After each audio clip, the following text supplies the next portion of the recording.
Hey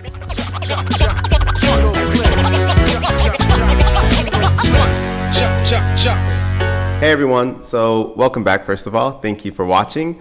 This first class will be called the Dream Lab, and the first thing we're going to discuss is inside the dreaming brain. I think we all know what sleep is, but it can be divided into two main categories. The first being REM sleep and the second being non-REM sleep. REM, R-E-M, which stands for rapid eye movement. And if you've ever seen anyone sleep, it's kind of like when they have their eyes open just a little bit and you see their eyeballs going back and forth like this really quickly. Yeah, that's rapid eye movement. And so in REM sleep, your brain becomes more active, like when you're awake, and this is when you dream the most. Your muscles are mostly paralyzed, which stops you from acting out your dreams. And sleep is more than just for resting, because at this point, your brain also repairs itself. It organizes information and prepares you for optimal functioning for when you wake back up. And when sleep quality is poor, I think we all know what that feels like when we've had like a bad night's sleep. Some people get headaches, some people lag in their responses like an old Windows computer like me, and they aren't as diligent, and these are all things we want to avoid. And so inside the dreaming brain, here is some new information that's changing the way we view sleep.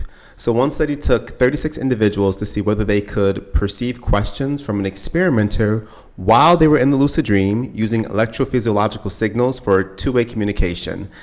And for me, that's insane, because two-way communication from the dream state is wild. So I think we've all heard before that maybe we can communicate one way by like whispering into a person's ear while they're sleeping to kind of influence their dreams. Or even perhaps yourself, maybe you've been sleeping and dreaming and hearing things in your dream and then waking up and go, oh, this is why I dreamed that, because this was on the TV or on the radio, or this sound influenced it. So that's like one-way communication, but now we're communicating the other way, from the dreamer to the experimenter. So of the 36 dreamers, some had minimal prior experience with lucid dreaming, others were frequent lucid dreamers, and one patient had narcolepsy who had frequent lucid dreams.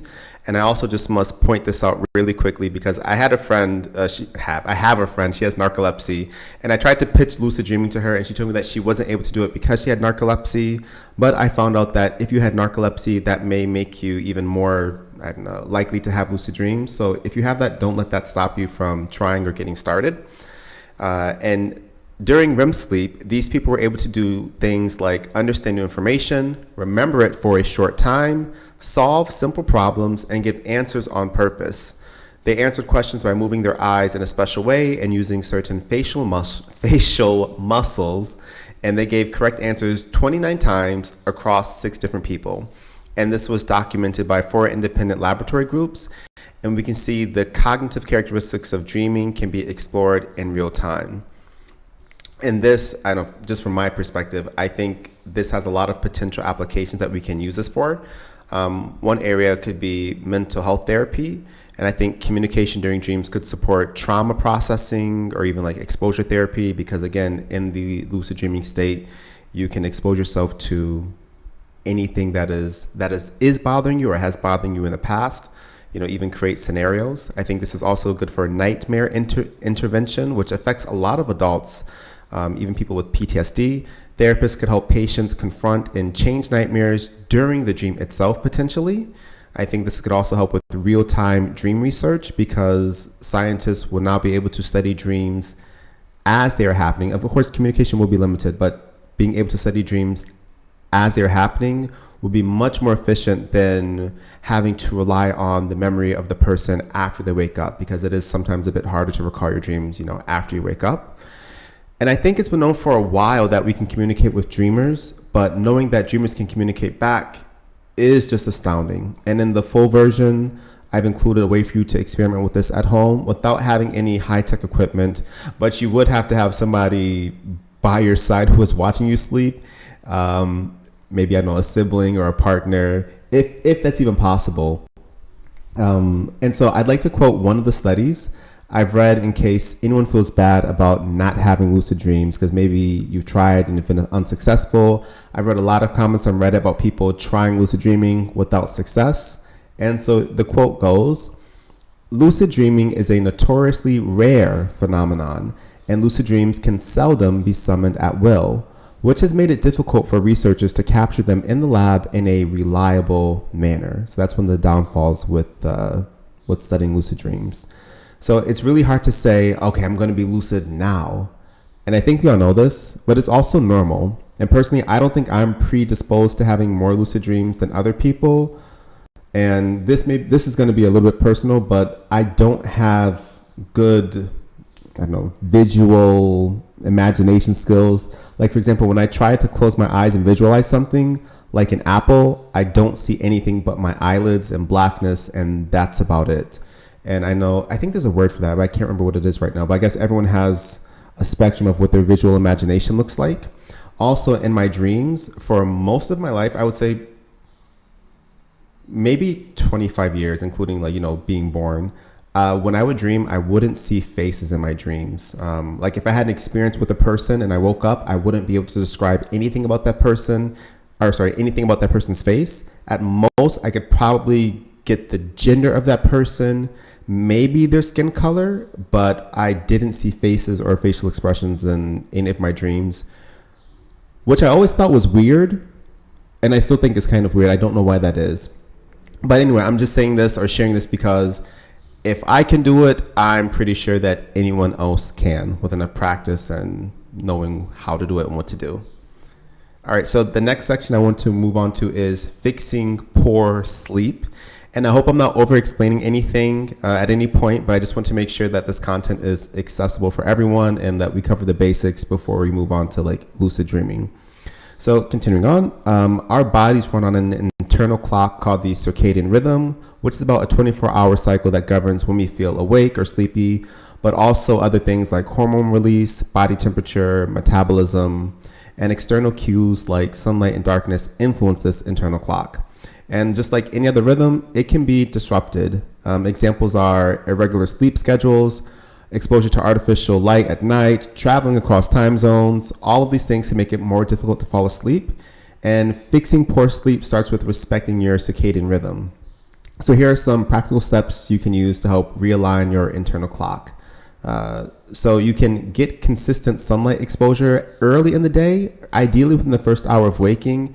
And I know that might be hard depending on where you're living. Maybe you're like in, Iceland or Finland, Alaska, and maybe you don't have much sunlight. I don't know what to say, I'm sorry. But if you can do it, do it. The other thing is limit blue light exposure at night.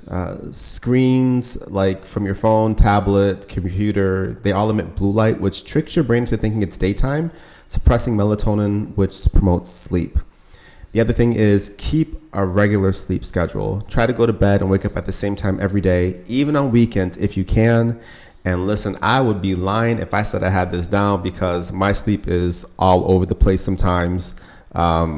It's all over the place. Like yesterday, I woke up at 4:30 in the morning when I had no business waking up at 4:30 in the morning. And last night, I didn't go to bed until 11:30. So yeah, but if you can keep a regular sleep schedule, absolutely do it. You can create a relaxing bedtime routine. Activities like reading, which always put me to sleep. I don't know why. Gentle stretching or meditation can help your mind and body wind down. You might also want to avoid caffeine, nicotine, and heavy meals close to bedtime.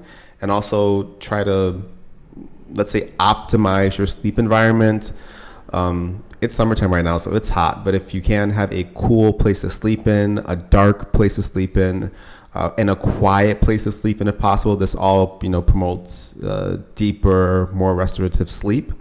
Sometimes personally, what I'll do is I'll put a bandana around my eyes if it's too bright, and also because when the sun comes up, let's say around 4:30 or even maybe about 4 o'clock in the morning, that little bit of light will wake me up automatically. So having something to cover my eyes to block that light out helps me get sleep, because when the sun is up, I am up, and I don't love that. And what I'll also do sometimes is I'll listen to brown noise occasionally. I'll put that in my headphones, or I'll play some waterfall noises on YouTube, because water is a relaxing sound for me. And I think it is for most people as well. So good sleep hygiene is the first thing you want to tackle before you start lucid dreaming. And I think sometimes this is overlooked, but that's why we're starting here. And so here's the activity, what I want you to do after you close this video. And before you watch the next one, think about your bad sleep habits that you can correct. Maybe that's bringing your phone to bed, smoking before bed, whatever comes to your mind, and then set reminders to change those habits. Other things I'd like you to do is get a notebook, for your dream journal. And if that's too expensive, or if you don't have a notebook on hand, because listen, I get it, we all have different circumstances, just get a piece of paper, even scrap paper, the back of, I don't know, a receipt or a magazine, something, and a writing utensil. And worst case scenario, use your phone to take notes. I know that's not ideal for some people, but work with what you have. And the point is to start building better habits to start lucid dreaming. And so that concludes the first class. Thank you.